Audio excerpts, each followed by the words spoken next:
Assalamualaikum warahmatullahi wabarakatuh.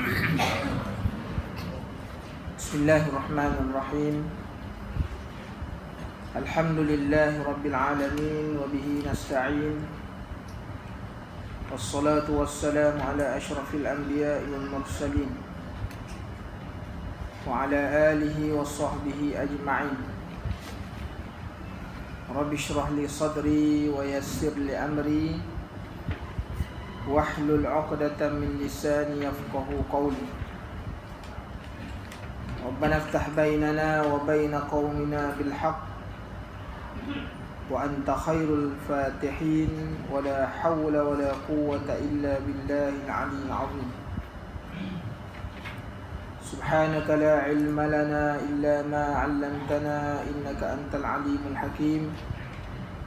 ولا حول ولا قوة إلا بالله العلي العظيم. أما بعد. Alhamdulillah, kita bersyukur kepada Allah Subhanahu wa taala kerana diberikan kesempatan oleh Allah Subhanahu wa taala untuk kita berada di dalam rumah Allah Subhanahu wa taala setelah kita selesai menunaikan kefarduan solat maghrib secara berjamaah. Kita berzikir dan berdoa dan kita menyambung dengan membaca kitab wasiat agama dan wasiat iman. Dan hari ini kita nak menyambung lagi perbicaraan kita ni setelah kita selesai daripada menunaikan ibadat Ramadan dan kita berada pada bulan haji. Bulan-bulan haji yang bermula daripada 1 Syawal.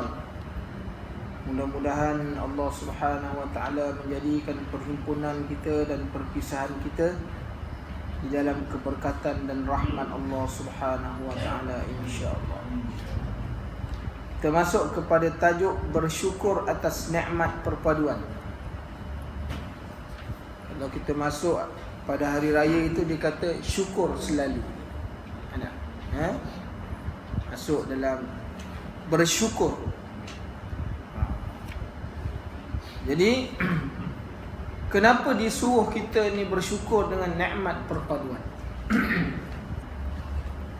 Kerana dengan adanya nikmat perpaduan ini senang untuk kita ni melahirkan, maknanya Islam tu kita mudah untuk kita lahirkan.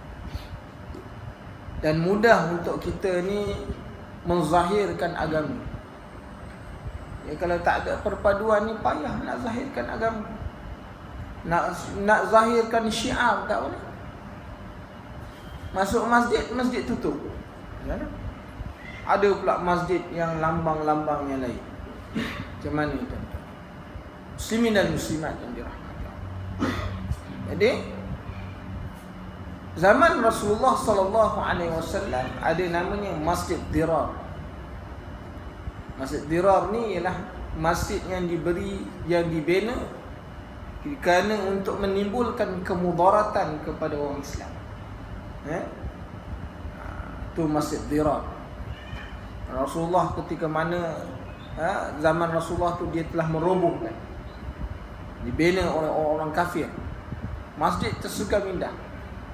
Nah, tapi tujuannya adalah untuk memberikan mudarat. Itu disebut dalam Masjid Dirar. Tuan-tuan boleh rujuk dalam surah At-Taubah juzuk yang ke-11. Boleh rujuk dalam surah At-Taubah. Dia kata afaman assasa bunyanahu ala taqwa minallahi wa ridwan. Orang yang membina masjid dia bina dengan asas takwa. Jadi kalau bina masjid dengan asas takwa, nasai ramai orang masuk. Tak payah promote, dia akan masuk. Orang akan datang sentiasa, menghidupkan. Tapi kalau sekiranya masjid itu dibina bukan dengan asas takwa, dia memberi banyak mudarat. Walaupun dia cantik, walaupun dia tersergam indah, walaupun kemudahannya banyak, tapi masalah dia banyak. Anda tuan-tuan. Nah, boleh rujuk pada surah At-Taubah. Kita boleh tengok.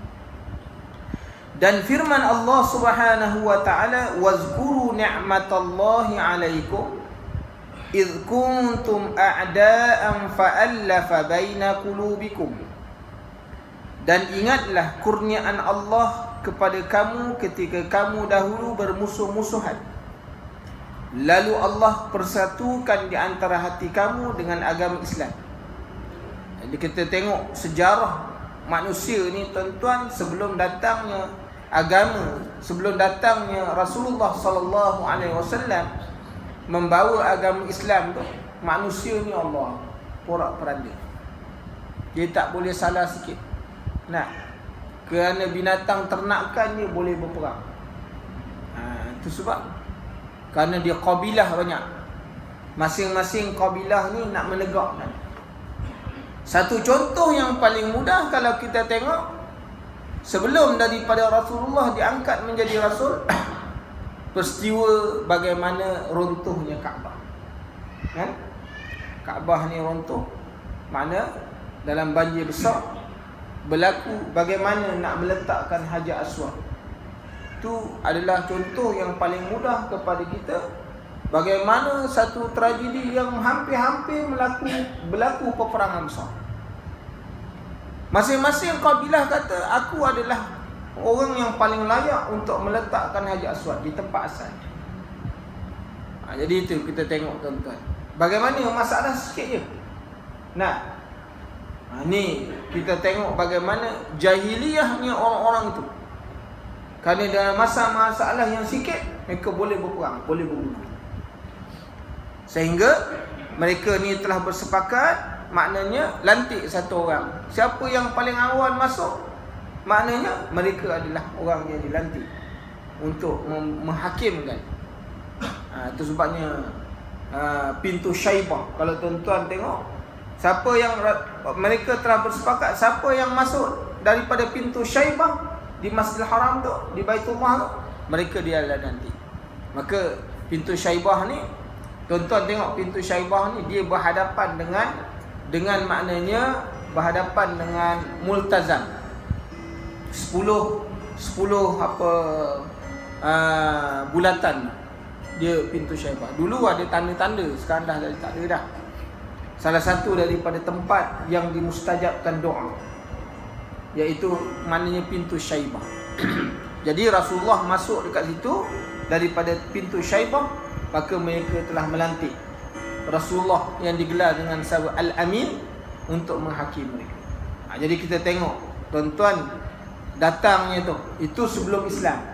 Tapi bila datangnya Islam, datangnya Islam, sehingga maknanya mereka mengatakan kami dulu ni jahiliyah, boleh berperang, tapi datangnya Islam ni kami melupakan semua sekali. Kami boleh duduk makan sama-sama, melupakan darjat, melupakan kedudukan dan sebagainya. Nah, itu sebabnya adanya dalam Islam ni falsafah haji. Kenapa ada falsafah haji? Kerana nak menjatuhkan maknanya sifat ego orang yang ada atas ni turun. Tapi sekarang pun tak ada juga. Orang tawaf kan sama juga. Orang kaya, orang susah tawaf, mana ada susah kan? Sepatutnya kita datang tu nak membuangkan sifat-sifat tu. Mari orang kaya-kaya melontar dalam kereta je, lontar. Senang je. Orang lain bersusah-susah bertolak-tolak tu, kepala tak tunduk, dia dering je. Kena baling dengan batu je. Tapi itu, ni akhir zaman, peristiwa akhir zaman. Sepatutnya falsafah haji tu, dia semua perbuatan rukun tu tak jadi begitu. Tawaf ke sa'i ke, maknanya kaya tidak merasa kaya. Salah satu daripada falsafah haji, kalau kita tengok, yang kita kata tujuan perpaduan ini, yang kata nak buang sifat-sifat ni, ialah maknanya wukuf di Arafah. Tapi wukuf Arafah mana ada? Sekarang sama juga. Yang kaya tu atau puncak bukit tu, dengan hotel tu, dengan aircon dan sebagainya.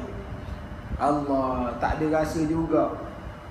Tak ada rasa, sama kan? Jadi maknanya mereka tak merasakan falsafah tu, haji tu, mereka tak dapat ibrah ni kan? Pengajaran tu tak dapat. Jadi pulang balik sama je. Kalau sebelum pergi cakap ni tinggi, dah balik lagi tinggi dia cakap. Jadi itu tuan-tuan, muslimin dan muslimat yang dirahmati Allah. Itu tujuan kita tu. Pergi haji tu kenapa? Kerana nak membuang sifat. Jadi dengan sebab itu datangnya Islam ni tuan-tuan, muslimin dan muslimat yang dirahmati Allah, menyatukan yang kaya, yang miskin semua sama. Sehingga tidak ada perbezaan di kalangan mereka. Semua boleh. Orang kaya boleh duduk dengan Rasulullah sallallahu alaihi wasallam, orang miskin pun boleh duduk dengan Rasulullah sallallahu alaihi wasallam. Sehingga Rasulullah ni makan dengan orang miskin, kan? Kalau martabat Rasul tu tentulah, kalau kita orang-orang yang ada kedudukan ni tentu akan makan dengan orang susah. Tapi Rasulullah lebih senang makan dengan orang miskin, kan? Jadi kita tengok tuan-tuan, muslimin dan muslimat yang dirahmati Allah, sifat seorang pemimpin yang begitu, kan? Jadi ayat ini merupakan satu perintah daripada Allah Subhanahu wa taala untuk bersyukur kepadanya atas nikmat perpaduan yang telah dikurniakannya. Itu nikmat bila kita hidup dalam negara kita ni tuan-tuan, adanya perpaduan. Orang Islam ni dia bersatu padu atas nama Islam, kan? Maka itu dia satu nikmat, hidup jadi aman, kan? Itu satu nikmat. Kalau tak ada perpaduan susah. Nak zahirkan Islam, nak zahirkan ibadat, nak zahirkan agama, syiar, nak zahirkan jadi payah. Itu sebab perpaduan ni satu nikmat, iaitu sesuatu adanya titik permusuhan yang kuat di antara kaum Aus dan Khazraj. Itu kalau kita tengok di Madinah, bagaimana Rasulullah sallallahu alaihi wasallam mempersaudarakan dua golongan, dua puak.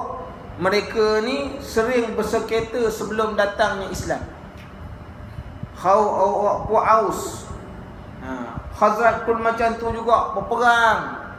Tapi Rasulullah ni mempersatukan mereka, buat bai'ah, perjanjian. Datangnya Islam, kau tak boleh buat gitu lagi dah.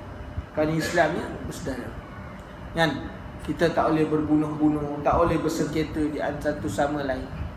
Makna persaudarakan mereka. Ini yang dibuat oleh Rasulullah sallallahu alaihi wasallam ketika sampai di Madinah.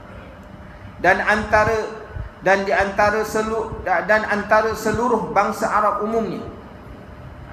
Kerana kalau kita tengok kaji dalam sejarah, orang Arab ni sebelum datangnya Islam, itu kehidupan mereka, berperang. Perang tu adalah satu kelaziman dalam hidup. Siapa kuat jadi pemimpin. Siapa yang gagah, maka dia, walaupun dia kumpulan yang kecil, tapi bila dia kuat, ada di kalangan maknanya pemuda-pemuda dia yang gagah, maka itulah yang dinobatkan jadi pemimpin. Itu zaman dulu. Zaman kita tak berlaku begitu, kan? Dan mereka ini dahulunya sering berbunuh-bunuhan di antara satu dengan yang lain. Mereka juga sering merampas, sering menzalimi sesama sendiri, sehingga Allah Ta'ala mengutus dengan berkat Rasul dan kitab Allah Subhanahu Wa Ta'ala. Sebab Rasul ni datang, Allah Ta'ala berfirman, wa ma arsalnaka illa rahmatan lil alamin. Datangnya Rasul dia jadi rahmat. Kerana Rasul ni menunjuk ajar, mentarbiah, kan? Sebabnya Rasul ni datang kerana apa? Kerana bangsa yang dulu tidak beradab, tidak berakhlak. Macam mana tak beradab, tak berakhlak? Bangkai makan, walaupun binatang tu disembelih, tapi jadi bangkai. Mereka makan bangkai, mereka mengambil hak orang dengan jalan yang zalim, kan? Riba terjadi. Tapi riba dulu dengan riba sekarang lebih teruk riba sekarang, kan? Riba dulu orang pinjam, maknanya habis pinjam baru kena bunga. Sekarang ni baru sign dia dah bunga dah. Dalam sekarang, sebab riba sekarang ni lebih zalim daripada riba zaman jahiliah. Orang jahiliah makan riba kerana dia tak ada apa? Kerana tak ada undang-undang, agama tak ada, dia tak tahu. Tapi zaman sekarang ni dalam keadaan manusia ni tahu hukum, maka riba lebih teruk riba yang berlaku. tu kita tak boleh cakap. Nanti viral mati kita. Bismillahirrahmanirrahim. Jadi kita berhenti setakat itu. Okey. Mereka sering merampas dan menzalimi hak orang lain. Ini yang berlaku pada zaman. Ambil hak orang tanpa kira, tak ada batasan tu. Nah, ini yang berlaku pada zaman dulu. Tanpa kira, hak aku, hak engkau, hak aku juga. Ini zaman dulu. Siapa kuat dia menguasai. Tak ada siapa yang boleh nak larang, tuan-tuan. Kan? Sejak itu dengan berkat Rasul tu Muhammad, bila Rasulullah sallallahu alaihi wasallam diutuskan, innama bu'istu liutammima makarimal akhlak. Tujuan Rasulullah ni diutus bukan setakat rahmatnya oleh Allah Ta'ala beritahu rahmat untuk sekalian alam. Maka Rasulullah datang ni diutus innama bu'istu liutammima makarimal akhlak, untuk lahirkan akhlak-akhlak yang baik. Makarim makna akhlak-akhlak yang terpuji. Sebab datangnya Rasulullah sallallahu alaihi wasallam ajar manusia makan, cara makan, cara minum, kan? Cara hidup bermasyarakat, cara hidup maknanya berkeluarga, kan? Cara makna berhubung, makna melakukan hubungan. Bayangkan kepada zaman jahiliah tu tuan-tuan, kalau sekiranya orang perempuan datang haid, kalau sebulan datang haid, sebulan tak boleh masuk rumah. Itu jahiliah. Maka datangnya Islam buang tu sifat makarim tu, yang maknanya yang teruk. Maknanya budaya yang teruk. Orang datang haid tak boleh duduk dalam rumah, tak boleh makan bersama. Allah. Kan? Bayangkan. Orang rumah kita sebulan datang haid kena duduk kat luar. Buat kemah kat luar. Nah, macam mana ke cara? Tapi datangnya Islam, tuan-tuan. Islam mengajar makarim akhlak. Orang perempuan nak haid dimuliakan, boleh duduk dalam, tak boleh bersama dia. Ada. Yas'alunaka 'anil mahid. Jadi mereka bertanya tentang haid ini, katakan itu kul huwa azan. Allah Taala sebut dalam Quran. Jadi kita tengok makarim yang ditunjuk oleh Rasulullah sallallahu alaihi wasallam. Innama bu'istu liutammima makarim al-akhlaq. Jadi Rasulullah tunjuk kepada kita tu. Sehingga maknanya peribadi akhlak ni jadilah sebagai satu pakaian bagi orang yang beriman kepada Allah Subhanahu wa taala. Mereka menjadi bersatu padu dan sama satu hati. Satu hati dia sebab apa? I'tiqad. Ya. Orang Islam ni bila datangnya Islam sama dari sudut i'tiqad. Tak boleh i'tiqad dia berbeza-beza. Itu sebabnya orang Islam ni mulianya kerana i'tiqad dia sama. Pergi di mana-mana walaupun berbeza warna kulit, tapi dia tetap sama, tetap Islam. Itu sebabnya kenapa orang-orang kafir itu dianggap sebagai najis. Ya ayyuhallazina amanu innamal musyrikuuna najasun. Kenapa dia najis? Najis kerana i'tiqad dia. Tubuh badan tak najis. Nak bersalam dengan dia, bersentuh dengan dia tak ada hal. Cuma kalau bersalam waktu tu dia memegang benda-benda yang apa? Yang haram tu, makna tak boleh kan kita bersalam tu, kan? Jadi kita tengok pada waktu itu najisnya kerana i'tiqad dia. Itu sebab orang-orang. Tapi orang Islam kita kenapa dia mulia? Kerana i'tiqad dia sama. Pergi di mana-mana. Kita tak tahu bahasa, tak tahu bangsa, tak tahu bercakap apa, main cakap isyarat je. Tapi kalau Islamnya i'tiqad sama. Jadi ini hebatnya orang Islam, tuan-tuan muslimin dan muslimat yang dirahmati Allah, kan? Dan sejak daripada itu dengan berkat Rasul dan kitab Al-Quran, mereka menjadi bersatu padu dan sama satu hati.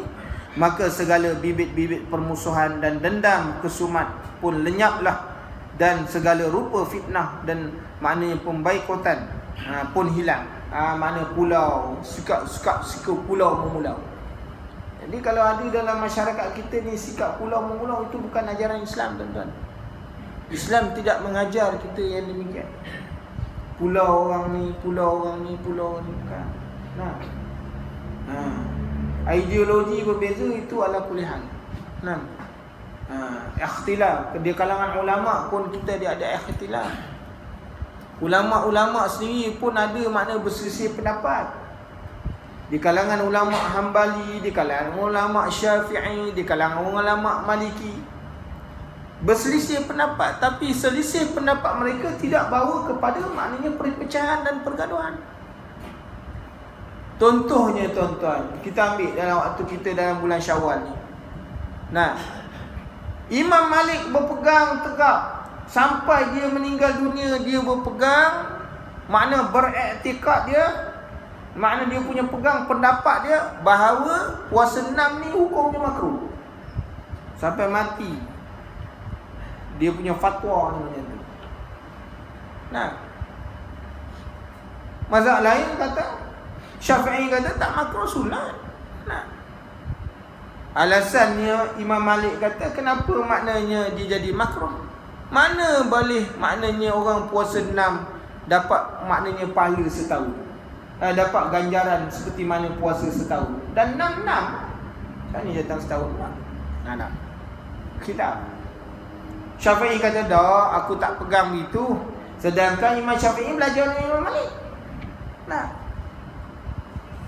Imam Malik menuntut dengan Imam Abu Hanifah. Khilaf di kalangan mereka, tapi tak gaduh.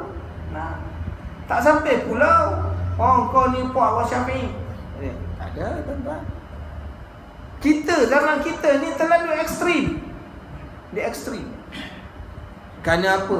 Ta'assub dalam agama. Ta'assub. Yang ta'assub tu bukan faham sangat pun. Dia ta'assub. Dia kalau Tok Guru kata macam tu, sampai kau mati pun dia kata gitu. Tok Guru dah mati dah, dia pun cakap macam tu, tak berubah. Tok Guru dah tukar dah.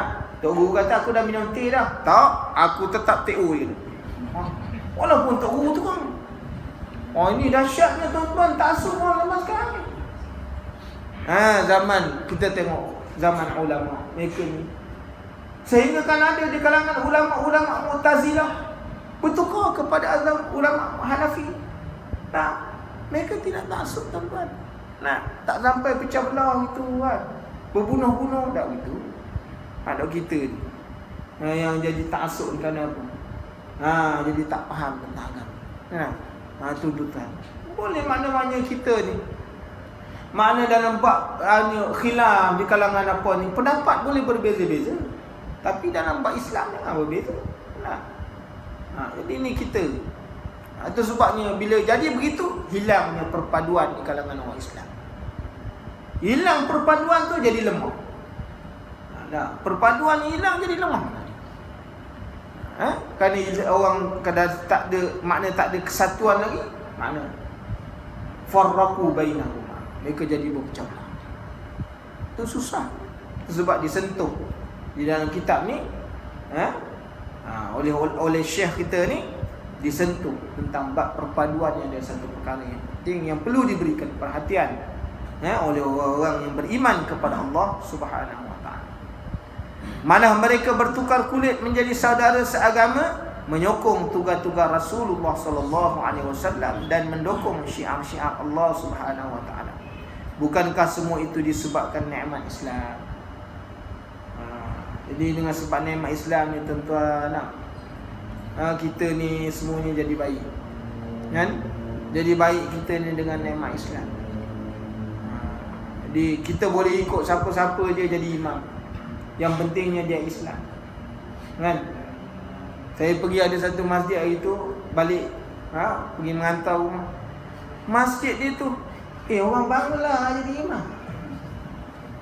Masjid orang kita, tapi Bangla jadi imam. Tak ada hal kalau dia baca Fatihah betul. Jangan somsam sudah. Jangan baca Alhamdulillahirabbil alamin maliki yaumiddin arrahman maut. Tu terbalik. Dia baca betul, tak kira siapa. Ikut aja. Kan? Bayangkan makna Al-Hajjaj Yusuf As-Sakhafi itu jadi imam. Sedangkan pada waktu ada seorang tabi'in. Kan? Ada seorang tabi'in yang hidup pada zaman Al-Hajjaj. Orang tanya, "Wahai Syekh, ni kau ikut imam ni, Al-Hajjaj ni tiap-tiap hari bunuh orang." Kan? Tiap-tiap hari bunuh orang. Dianggarkan 120,000 orang dia bunuh. Nah, buat apa ikut dia? Sah tak semayang? Semayang sah dia kata. Dia kan bunuh kan? Waktu semayang dia bunuh orang tak? Tak bunuh orang pun, kau ikut dia. Dia bunuh orang tu dia dengan Allah Ta'ala. Nah, kecuali dia melakukan perkara-perkara yang membatalkan dalam semayang. Itu lain kan? Ni kita nak kena faham. Tengok ulama-ulama, golongan para tabi'in yang faham tentang mana wakil sesuatu. Sebab tu kita kena tu sebab belajar tu dia kena ikut dia betul-betul kan. Belajar tu ikut susu lalu. Belajar semua. Fiqh nak kena belajar, tauhid nak kena belajar, tasawuf nak kena belajar. Jangan ambil satu je. Kalau dah minat tasawuf tu tasawuf je. Kat rumah tu kita tasawuf daripada bumbung sampai ke lantai. Nah, tanya fiqh tak ada dah. Tak boleh gitu tuan-tuan. Tak boleh. Nah, sebab itu semua asas dia. Kena tahu semua. Fiqh nak tentukan kita ibadah, tauhid nak mengesahkan kita punya i'tiqad, tasawuf nak menyempurnakan kan. Jadi itu semua kena belajar. Jadi kita kena ingat tuan-tuan, muslimin dan muslimat yang dirahmati Allah. Maka Allah Subhanahu wa taala telah menurunkan ayat berikut pula sebagai menunjukkan anugerahnya ke atas Rasulullah, atas rasulnya, yaitu Rasulullah sallallahu alaihi wasallam. Huwallazi ayyadaka binasrihi wa bil mu'minin wa allafa baina qulubihim law anfaqta ma fil ardi jami'a ma allafta baina qulubihim walakinnallaha allafa bainahum innahu azizun hakim. Surah Al-Anfal. Dialah Allah yang telah memperkuatkan engkau ya Muhammad dengan pertolongannya dan dengan orang-orang mukmin, dan dia telah mempersatukan antara hati mereka yang kiranya engkau membelanjakan segala apa yang ada di bumi ini, nasai engkau tidak sanggup menyatukan di antara hati mereka. Ini Allah Ta'ala dalam bab menyatukan hati manusia kita tak mampu tuan-tuan. Kita dalam satu keluarga kan, ada mak, ada ayah, ada anak-anak. Kita nak samakan anak-anak kita pun tak mampu. Sedangkan keluar daripada satu perut. Mana? Keluar daripada satu perut. Mana kalau perut tu mana 8 orang nak keluar. Nah. Tapi hatinya semua berbeza-beza. Tak sama. Cuba engkau keluar daripada perut yang satu, engkau sama semua, boleh tak? Nak? Boleh? Tak mampu kita tuan-tuan, tak mampu. Sebab dalam bab menyatukan hati manusia ini kerja Allah, bukan kerja makhluk. Kita boleh bagi tunjuk, bagi maknanya maklumat, tunjuk ajar, bagi panduan.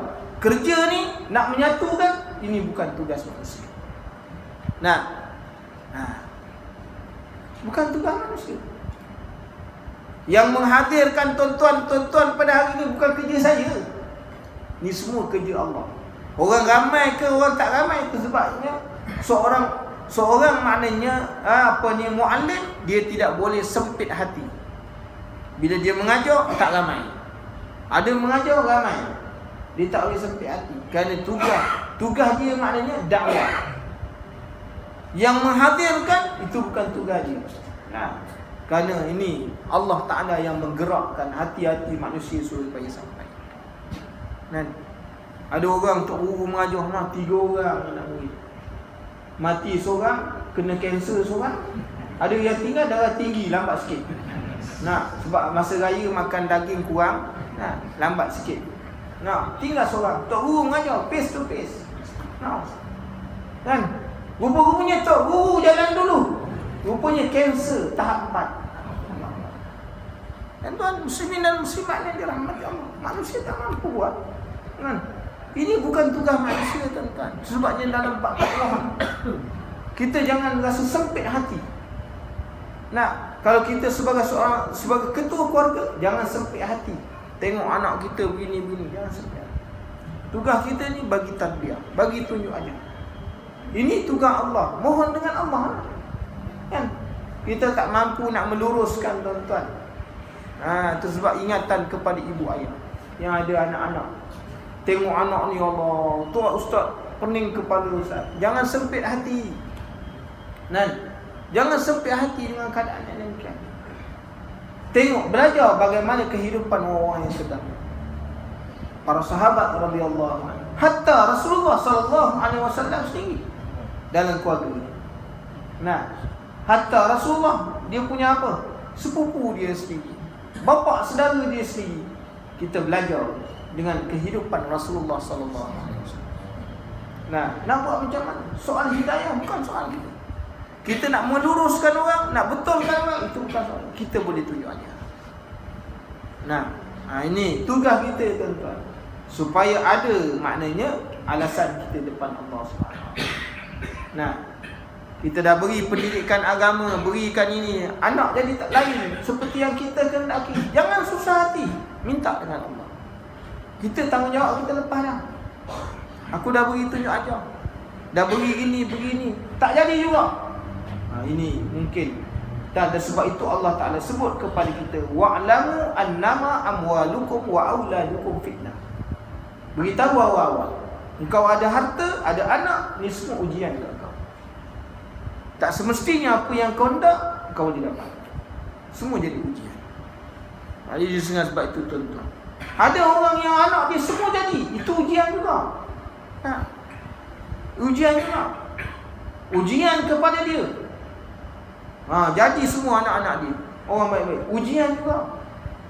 Terkemungkinan itu jadi istidraj. Bahaya juga tu. Nanti dia jadi lupa. Cerita kat orang gini.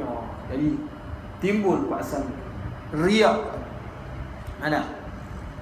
Itu sebabnya bila Sayyidatina Aisyah tu, bila dia pakai baju budak, dia pakai baju jubah tu, dia punya jubah tu ada manik-manik tu, dia tengok, dia jadi suka tu. Dia jadi suka. Ialah siapa yang tak sayang benda tuan-tuan? Kalau kita ada benda-benda pun kita tengok tu, kita suka. Maka ayah dia kata jangan kau jadi kagum dengan pakaian kau tu. Itu sesuatu dosa tu betul. Kerana akan menimbulkan kepada riak dan sayang kepada harta. Dia buka benda tu, sedekah kat orang. Kita boleh tengok kereta cantik, jangan tengok lama-lama, sedekah kat orang boleh? Tak boleh. Dia kata ustaz kereta belum habis bayar. Tak boleh kita nak. Ada ustaz. Muslimin dan muslimat yang dirahmati. Atau kita tak sama makam kita tak. Jadi kita kena tengok. Kita kena tengok kita punya tahap iman dengan tahap orang tu lain. Tuan-tuan muslimin dan muslimat yang dirahmati Allah. Jadi dia kata sesungguhnya dia maha kuasa lagi maha bijaksana. Maka sebelum Allah mengutuskan Rasulnya, memanglah mereka itu berada di tepi lubang neraka. Sebab berkelahi, bergaduh, berselisih faham, berbunuh-bunuh. Sebab mereka semuanya berada di jurang. Persengketaan berlaku. Kezaliman berlaku. Sebab apa? Tak ada agama. Daripada zaman Nabi Musa kepada zaman Rasulullah SAW tu jauh. Dalam tempoh yang begitu lama Nabi. Itu disebutkan dalam maknanya zaman fitrah. Orang tak ada Nabi yang diturut, tak ada Rasul yang diutus. Semuanya zaman fitrah. Mereka ikutlah mana-mana agama yang dulu, pegang mana-mana. Itu keadaan dia pada waktu itu. Jadi yang nak bergaduh pada waktu zaman fitrah ni lah manusia yang jadi sesat banyak. Kerana mereka mula menyembah, maknanya patung, menyembah batu-batu dan sebagainya. Kerana tak ada apa nak pegang, tak ada contoh nak bawa. Dan antara Nabi itu dah jauh dah meninggal, sehingga syariat Nabi itu dah mula dilupakan.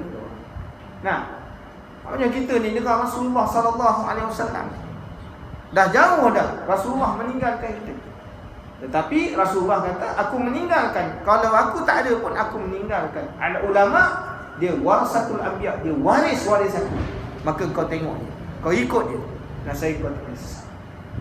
Tapi kalau kita tak mahu pegang pada pendapat ulama, tak mahu pegang ikut ulama, tak ni, sesat itu. Nah, pada zaman maknanya Nabi Musa tu tak ada ditinggalkan waris. Orang yang nak membimbing manusia ni tak ada. Kan?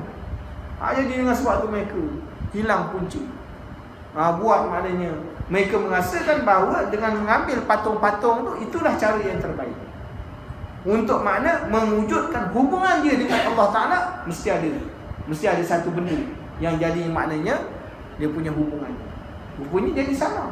Ambil patung, sembah, akhirnya iktikad mereka lari daripada agama yang sebenarnya.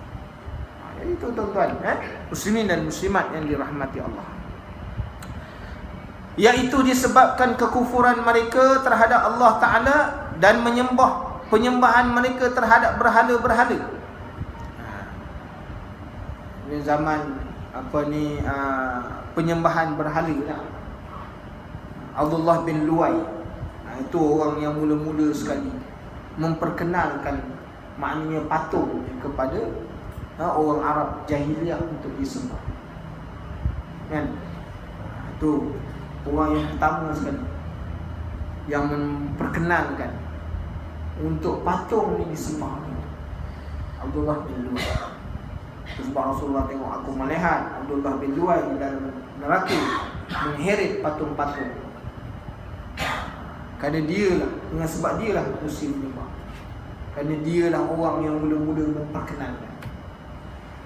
Jadi itu.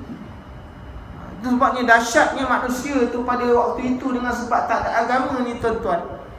Kita bayangkan tak ada agama tu. Disebut dalam riwayat bahawa ketika mana mereka nak berdagang ni, mereka cari dulu batu-batu yang cantik-cantik, yang elok-elok, kan? Dibasuh, dibersihkan elok-elok, lalu bawa berdagang. Nanti bila tiba berhenti, letak batu tu sembah. Sedangkan batu tu dia pungut di tepi jalan, kan? Sehingga kejahilian tu berlaku. Maknanya mereka membuat patung tu daripada buah kurma. Jadi patung tu buat daripada buah kurma. Ada kepala, ada tangan. Nah, pergi berdagang. Berdagang jauh ke Syam, ke Yaman. Nah, jauh perjalanan. Jadi bekalan habis, keluarkan bekalan. Dulu sebelum tadi berhenti sembah patung, bekalan habis, tengok patung. Tengok. Ni patung daripada buah kurma. Tak makan mati. Maka mereka pun ambil kepala Tuhan. Aku makan kepala Tuhan, kau makan badan Tuhan. Ni Tuhan pula kena makan. Jahiliahnya tu. Itu sebab kerana jahiliah tu, etikad tu yang menjuruh kepada mereka tu berada di tebing-tebing neraka. Kerana kejahiliahan tu. Jahiliah sangat tu sekali. Dia tak nampak benda benar, tak benar. Sampai patung Tuhan pun boleh dimakan. Itu bukan Tuhan namanya.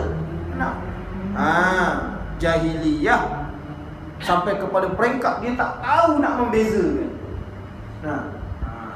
Kita jangan jadi begitu. Itu sebab tu. Lalu Allah menyelamatkan mereka daripada kesyirikan dengan mensyariatkan ke atas mereka pentauhidan kepada Allah dan beramal menurut petunjuk. Jadi Allah dengan rahmat Allah Subhanahu wa taala. Itu sebabnya bila Allah Taala kata Bismillahirrahmanirrahim, kerana rahim tu tuan-tuan, itu sebab Allah Taala pilih di kalangan banyak ni manusia yang ada ni, Allah Taala pilih ni semua diberi hidayah. Bukan semua Allah Taala beri hidayah. Rahim tu Allah Taala pilih tu. Ni orang yang aku nak masukkan, nak beri hidayah. Alhamdulillah, kita di kalangan orang-orang yang Allah Taala berikan hidayah. Ada orang diberi hidayah tak kekal pula hidayah dia. Lama diberi, ujung-ujung jadi lain pula. Itu sebab kita bersyukur dengan Allah Subhanahu wa taala. Sebab dengan rahim Allah Taala tadi, Allah Taala telah pilih kita. Di kalangan yang dipilih pula, ada yang diberi taufik, ada tak diberi taufik. Nak? Kan? Di kalangan kita ni ada yang diberi hidayah, tapi ada tak diberi taufik. Islam, semayang, tak semayang, tak ada taufik Allah. Masuk Ramadan, tak puasa, tak ada taufik Allah. Karena apa? Taufik ini nak membolehkan manusia buat taat dengan Allah. Nah, berapa ramai orang yang Islam tapi tak diberi taufik. Hidayah ada, hidayah tapi taufik tak ada. Tak kisah kau nak puasa dia. Datang Ramadan tak ada apa pada dia. Dia macam tu juga, makan, maut, hadral maut. Tak kira. Hari puasa kedua ditangkap kerana makan. Kalau makan kedai Melayu tak apa, kedai Cina sana. Kalau umurnya 16 tahun tak apa, 56 tahun. Alasan mudah, orang rumah tak bangun sahur. Kerana tidak ada taufik. Sebab tu kita syukur Allah Ta'ala dah beri hidayah, diberi pula taufik dengan rahmat Allah. Kalau tak ada ni tak sampai kita ni kan. Sebab kita syukur tu. Datangnya kita kerana ada taufik Allah. Tak ada taufik. Sebab tu taufik ni lah maknanya ziyadatu ala ta'ah. Makna dapat buat baik. Kita bersyukur banyak-banyak. Syukur ya Allah, hari ni kau pilih aku, boleh datang masjid, boleh berjamaah. Kenapa? Ada taufik Allah. Kalau ni tak ada, tak boleh sampai. Berapa ramai orang yang kat luar? Orang kat luar tu lebih ramai dia boleh. Kan? Yang duduk dalam masjid. Dan duduk dalam masjid pula datang, berapa lama dia boleh duduk? Buat tu taufik Allah juga. Kan? Ada duduk sejak kan? Dia tak boleh lama. Jadi berbagai-bagai tuan-tuan muslimin dan muslimat yang dirahmati Allah. Sebab syukur. Diperintahkan kepada kita tu syukur. Kerana adanya tadi petunjuk, adanya tauhid tadi, kita kena syukur. Maka Allah pun memerintahkan supaya mereka mensyukurinya atas segala nikmat dan kurniaan yang telah menyelamatkan mereka daripada kesesatan dan menyatupadukan mereka sesudah berpecah belah. Sebab nikmat kena syukur. Wa iz ta'azzana rabbukum la in syakartum la azidannakum wa la in kafartum inna azabi lasyadid. Kau syukur dengan nikmat, Allah Taala kata. Tugas kamu bila dapat nikmat syukur. Wa iz ta'azzana rabbukum. Kan? Bila diberikan kepada kamu tu suatu nikmat, ta'azzana rabbukum, maka la in syakartum, jadilah kau ni orang-orang yang bersyukur. Nikmat ni bukan tentu dapat duit je tuan-tuan. Ada orang tak ada, Allah Ta'ala tak bagi nikmat duit, tapi diberikan nikmat anak. Miskin, anak bergarus. Orang Melaka ni bergarus. Nak naik bas tu tonghak, setengah jam baru lepas. Seorang driver kata, "Oi, ada lagi ke?" "Ada, ni tepi ni." Tak habis naik. Kan? Saya pergi ada pergi ziarah hari raya tu. Anak dia 14. Masya-Allah. Ramai ya bang? Ramai. Dulu dia kata, "Ustaz, saya bawa bakilang. Hari raya tu, bakilang yang saya bawa tu penuh anak saya je. Orang lain tak boleh naik." Ya, ramai, 14 orang tu. Kan? 14 orang. Kahwin muda kan.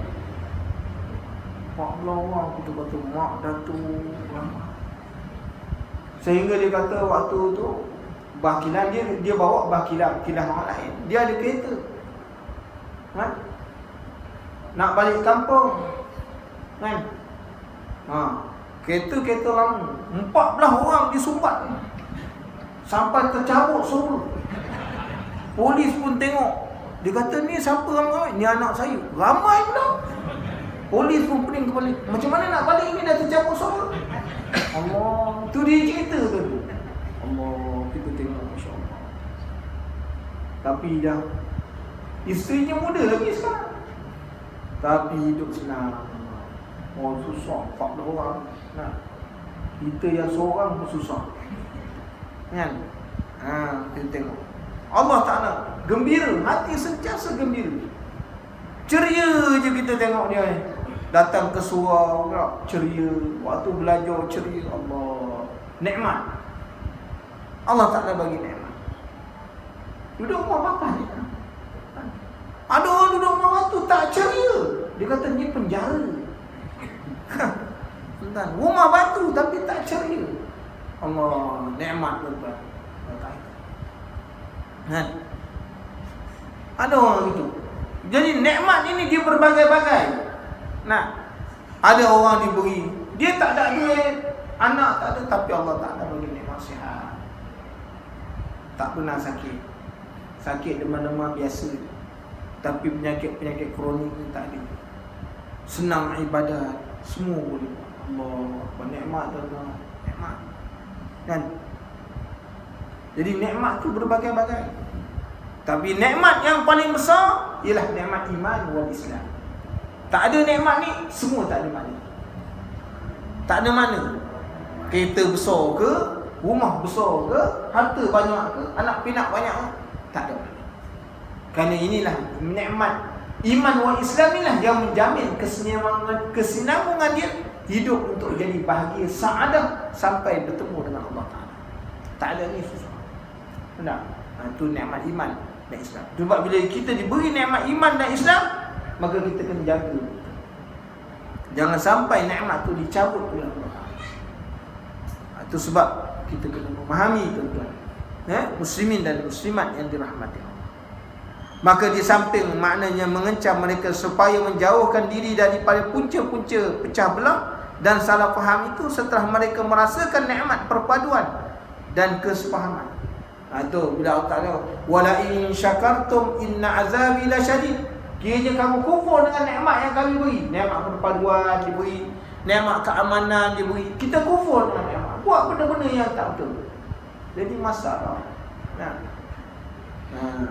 Itu sebabnya orang yang merasa aman, bila orang merasa aman ni, orang yang maknanya merasa aman ni, bila dia terpenjara dia baru tahu nikmat aman. Kalau dia bebas menjadi, dia tak tahu nikmat aman. Dia dah terpenjara, duduk sorang-sorang, dia kata kalau nak aman, mana boleh keluar. Masa dia keluar, dia nak buat macam-macam. Sebab nikmat. Jadi ini tuan-tuan, nikmat yang Allah Ta'ala beri. Itu sebab bila Allah Ta'ala sebut wa in ta'uddu ni'matallahi la tuhsuha, engkau nak hitung nikmat yang aku beri ni, saya kau tak hitung. Macam-macam nikmat yang kita terima. Tapi banyak orang berterima nikmat, mereka tak jadi syukur dengan Allah. Itu sebabnya kita diingat-ingatkan selalu oleh Allah Subhanahu wa taala, kadzalika yubayyinullahu lakum ayatihi la'allakum tahtadun. Demikian Allah menjelaskan keterangan-keterangannya kepada kamu, moga-moga kamu mendapat petunjuk. Jadi dengan sebab itu datangnya Allah Ta'ala beringat, baca ayat-ayat Quran ni suruh apa tuan-tuan? Supaya kita diberi petunjuk dengan baca Quran. Kerana sifat Al-Quran itu Allah Ta'ala jadikan hudan linnas, yang menjadi petunjuk pada manusia. Siapa baca Quran, Quran itu menjadi, makna Allah Ta'ala jadikan Quran itu sebagai panduan dan petunjuk pada manusia. Sebab kita kena baca Quran. Baca Quran. Kerana dia itu menjadi panduan, menjadi tunjuk ajar kepada kita. Kan maksud dapat petunjuk di sinilah mendapat tambahan petunjuk atas petunjuk yang telah kamu memperolehi, sebagaimana yang diterangkan dalam ayat yang lain, walladzina ihtadaw zadahum hudan wa atahum taqwahum, iaitu orang yang telah menerima petunjuk, Allah akan menambah petunjuk lain kepada mereka, dan kepada mereka diberi sifat takwa. Ini petunjuk atas petunjuk. Mana bila Allah Ta'ala dah bagi iman dan Islam, diberi petunjuk-petunjuk yang lain, nak boleh buat ibadat, nak boleh buat kebaikan, nak boleh tolong orang, dia semua petunjuk-petunjuk. Ada orang yang banyak duit, Allah Ta'ala tak bagi petunjuk, dia simpan je duit dia. Sebab dia dapat petunjuk, kan? Banyak duit, dia simpan je, tak diberi petunjuk. Ada orang yang tak ada duit tu, Allah Ta'ala beri petunjuk, dia gunakan tulang pak kerak dia untuk bantu orang. Dia beri petunjuk. Tak? Tu sebabnya ada orang yang diberi nikmat Islam, dia beri petunjuk yang lain. Dia berikan petunjuk dia. Maknanya dah beri petunjuk dah, nikmat Islam dah bagus dah. Dia beri petunjuk lain. Boleh buat ibadat, boleh datang berjamaah, boleh semayang, boleh pergi ni, boleh buat ni, dakwah pula. Bukan setakat mana dakwah, dia buat bantu orang dekat. Bukan setakat dalam kita, luar-luar pun dia bantu juga. Kerana Allah Ta'ala beri petunjuk pada dia tu. Sedangkan tu duduk di Kemboja tu, siapa nak tolong tu? Siapa yang tu? Kerana Allah Ta'ala beri petunjuk pada dia, sampai dia boleh pergi sana, hantarkan duit, hantarkan barang. Kerana Allah Ta'ala beri petunjuk lain pada dia. Dia iman dan Islam dah. Dekat tempat dia pun untuk bantu orang juga. Tapi dia boleh. Allah Ta'ala, bukan semua orang yang diberi macam ni. Ini dia tuan-tuan. Ini yang dikatakan petunjuk di atas petunjuk yang lain. Kalau semua orang boleh buat senang. Tu Allah Ta'ala pilih je. Dalam ramai-ramai tu 5-6 orang je yang boleh buat macam tu. Lain tak boleh.